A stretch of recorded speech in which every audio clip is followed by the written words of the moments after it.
వయస్సుతో వసంతమాడి వరించెలే సరాలతో మిలా మిలా హిమాలే జల జల ముత్యాలుగా తడ తడ గళన తటిల్లత హారాలుగా చేతులు తాకిన కొండలకే చలనము వచ్చెనులే ముందుకు సాగిన ముచ్చటలో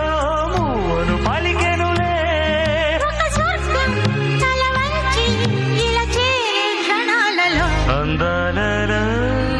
అహో మహోదయం భూలోకమే